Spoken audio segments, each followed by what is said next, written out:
Guys, PirateSoftware is in shambles.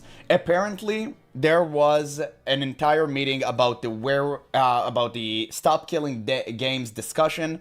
And if you don't remember what Stop Killing Games was, essentially it was a movement that was supposed to just save video games from literally, I think, just dying, right? It was supposed to be the thing that big companies now cannot completely take away your money and leaving you with nothing behind. It was a very noble idea that was starting to flail, and then PirateSoftware came out of nowhere and completely trashed on this man and his movement. And unironically, he caused one of the biggest shifts in this movement history, because people signed by the dozens, and it was crazy. It was actually so big that it managed to garner enough people to actually make it to discussion. So apparently this is the abridged version. I'm not gonna watch the whole 45-minute discussion, so let's see what they actually spoke about. I am the founder of the Stop Killing Games consumer movement,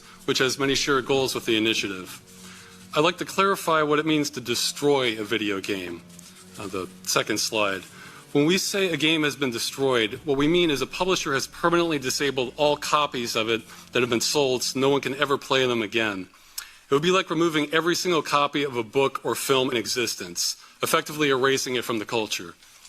The way this practice works is first a publisher sells a copy of a video game. However, it has been designed so that it must connect to the publisher in order to function. This acts as a potential kill switch. The customer is also given no information when the game will stop working, even though the publisher has decided to assume that responsibility. Then, after an undisclosed... Man, it's crazy how all of this is on point and very clear and legible, and still PirateSoftware managed to mess it up and misunderstand everything. It's crazy. Imagine if one of the people sitting in the parliament was PirateSoftware. He would have went like, oh, you know what? You can eat my whole ass. I'm going to go against it. But, bro, you didn't even listen. Like, it's so dumb. This length of time, it's so stupid. The publisher disables all existing copies of the game, but keeps the customer's money. The publisher also enacts countermeasures to ensure repairing the game. Sorry. When you stream Retail Midnight, really soon. I mean, obviously not today, just, if not this month, I don't know if I'm gonna get to it this month, next one. Repairing the game is almost impossible, even for experienced software professionals. From this point onward, no customer can ever run the purchase again. Besides destroying the game, this practice is also subverting customer expectations. Most video games can work indefinitely, which has been the customer standard for half a century, including ones that connect to the internet. Alternately, a small number of video games operate as subscription services, but those inform the customer exactly when their access ends at the time of payment. The games we're referring to do no such thing. It's a bit of miscommunication. They almost always contain terms stating they can end at any time for any reason. What this means is customers have no real protections when they buy games like these. They are unable to keep them, and they are not informed when they will end. This behavior would be outrageous in other industries. If you bought a book in a store, the publisher cannot come into your home and take back your book at will. If you bought an insurance policy, you would be informed when that policy ends, not that the seller could end it at any time for any reason, but still keep your money. Yes, but big companies are actually trying to negate that and actively subvert, social norms and all of that, because they are literally trying to take video games that you've purchased with your hard-earned money and be like, oh, you know what? We don't want to support it anymore. And that should never be the case, and I'm so glad that we're actually fighting against it. I mean, it actually makes me happy, which is so dumb now that I think about it, how PirateSoftware could ever go against this. It was literally the easiest W ever. All you had to say was stop killing game, good. That's it. It was such a low-hanging fruit, and he still messed it up. The games being sold this way are operating similar to scams. Publishers know customers expect video games to last, so they sell these in the same way as ones that can work forever, as a one-time purchase with no expiry date, then price them the same. Publishers was rage farming and it backfired. Also, this is going to have massive impact on TOS because permaban also taking your money without giving you anything. Really? But yeah, I don't think he was rage farming. I don't think he was rage farming. I legitimately think he's just that, let me say it in a very sophisticated way, unwise. Okay? I really think he's just that. His ego got the better of, like, got the best of him, like, it always does. And to no one's surprise, he actually ended up making a ton of mistakes understanding this. But the problem isn't really that. Okay, let's say you made that initial video, you completely embarrassed yourself, everyone is on your back now. Okay, what do you do to rectify the situation? A, you apologize to the man, you do a stream with him, and, take out, squash the beef, right? And by the way, this man extended his hand to PirateSoftware numerous times. Or you have option B. You go full loco and actually just derail the train completely. And that's what PirateSoftware chose. Why? Because of ego. It was beautiful. Know that if customers were informed exactly when they plan to disable their games, that would reduce sales, since the longevity of a game affects how much customers are willing to pay. The industry is trying to have it both ways, finding ways to say they're selling you a game that they're not selling you. This creates confusion for everyone involved and is part of why it's taking customers so long to get exposure on this practice. The legality is also unsettled. Earlier, members of Parliament assisted us in asking questions to the EU Commission about how legal the terms and game license agreements were, especially being able to terminate them at any time for any reason. The Commission stated Directive 93/13 EEC prohibits unfair terms causing a significant imbalance in the parties' rights and obligations to the detriment of consumers. The Commission also recommended consumers file complaints with businesses across member states through the European Consumer Centers Network. In 2024, we had volunteers across the majority of EU countries submitting complaints against the French company Ubisoft for disabling the game The Crew. The responses we received from the ECC network were extremely inconsistent. Some officials said there was nothing they could do. Others said the company was required to run the game indefinitely, which is unrealistic. But the majority stated there was no clear regulation on this practice. We were independently able to get thousands of complaints submitted to consumer agencies in France and Germany, but there still has been no decision on them on the legality either. To the best of our knowledge, no one in the EU has ever been compensated for this and hundreds of other titles. In short, governments in EU countries are not sure how to handle this situation, and customers are overwhelmingly not being compensated for the loss of their purchases. It is an ideal situation for clear regulation. This is not a new practice. It started approximately 2005 and began negatively impacting customers for them around 2010 onward. However, it often affects a minority of customers whose complaints can get lost in the system. It wasn't until a large case affecting millions that any attempts to get government attention were possible, and there still is no answer. The EU Commission says this must be handled on a case-by-case basis, but this practice is extremely widespread. Future slides. We have formed an amateur study examining over 1,100 video games that require a connection to the publisher. The majority of these have been deliberately disabled by the publisher, with many of the rest still at risk of being destroyed. Under the strictest interpretation of what it means to disable a game, the study found that out of over 400 titles, publishers disable a customer's purchase 93.5% of the time when ending support. This business practice is responsible for more destruction to the medium than anything else by an enormous margin. There is also a strong correlation between this practice and the size of the publisher, as most small studios do not engage in it, as it requires far more resources, work, and liability than they can handle.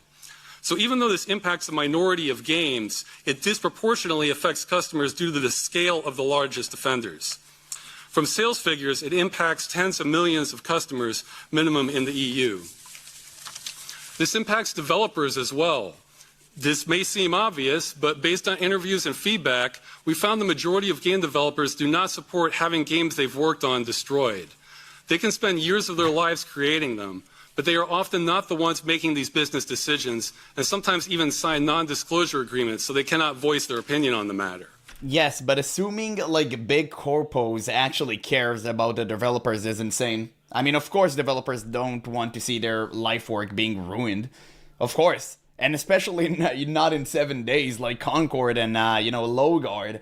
But at the end of the day, it is what it is, man. It's people in suits that are making all of these insanely greedy decisions that are completely there to just satisfy and pad their own wallets. The main point I hope that does not get lost in this hearing is this initiative welcomes any solution that will solve the problem of video games being destroyed on this scale. That's good. We want this to be as easy and as practical as possible for all parties involved, and are very open to how that is achieved. We are not even asking publishers to change their business or monetization models, only that once they end support, they do so in a responsible way. Our only goal is to prohibit this destructive practice and thus obtain basic protections for consumers and the medium as a whole.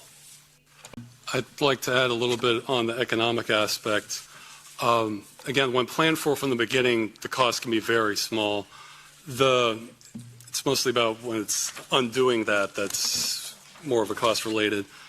Earlier the game Concord was mentioned. That's actually an excellent example because it's publicly stated that at least 370 million euros were spent developing that game, and Yeah, he's right. What the 7 people who played Concord are actually going to do now with their lives? They're probably going to play Highguard. Oh wait, no. They can't. It's unfortunate. They're going to have to wait for Concord 3, and then they're going to have to wait for Concord 4, and the cycle will just continue. Did not include an end-of-life plan like what we're seeking. Most of the cost for developing games tends to come from other areas like art assets or marketing. This is just one element out of hundreds that already go into making a game. The other thing is sometimes industry costs or estimates of how much this would cost can be faulty because they're expecting the game they're asking for to have every last feature it did while it was being supported. And many of those can be retired and don't even make sense for a game that's no longer being supported, like administration or anti-cheat measures or account management or things like that. So that can there can be hundreds, or known as microservices, associated with these that can be disabled and the customer still has the core game. So that should be taken into account when figuring out the potential cost. And it might have been mentioned earlier, but we also want to emphasize the companies have been paid already once for the working game, so that should be factored into the budgeting. There were some other points mentioned on the right to repair, whether we need it and how long a product should work. With right to repair, that's a little bit different issue. Well, that's certainly welcome, having the right to that. As I mentioned in my presentation, there are deliberate countermeasures to prevent repair. That it's almost like a small miracle when it does happen from extremely experienced software professionals for resurrecting a game. However, if there were repair instructions, that would be very welcome. I think we would even consider that a viable alternative to what we're asking, if it was practical to resurrect the game that way. And for how long it should work, it's kind of again, the customer standard is indefinitely, as long as they keep the game in good working order on their end. And we're not trying to hold any publishers responsible for updates that break things that wasn't their doing. So how long they choose to support it, we're completely open to. I mean, I think there's already existing EU regulations on that, but I mean, as far as we're concerned, they could end support the next day, but as long as the game isn't destroyed, we would find that acceptable. And the last point on for doing this through the existing, just doing this through the courts, through the legal action, that still doesn't get to the heart of the matter of the game itself being destroyed. We're not really refunds and compensation. Those are a secondary measure that when the game itself can't be reinstated, we just want the game preserved. So doing it through the existing framework doesn't quite get us there necessarily. Yeah, I mean, to be honest, by the way, great video. Thank you for the person who recommended it to me. But yeah, I mean, great. I mean, honestly, this entire movement idea is so good. It's just so consumer friendly, and I love the fact that they're not witch hunting big companies. They're actually extending their hand and asking for a flexible solution. They're willing to make compromises, and I love that. Like, I absolutely love that. I really wish it would come to fruition, but I'm not gonna lie, I highly doubt it. all of the big companies own everyone at the top. Like it's a very known thing. They always act in the best interest of corporate. So I wouldn't be surprised if this will just fall flat. Unfortunately, obviously, I want to see this movement thrive and succeed, but I highly doubt it.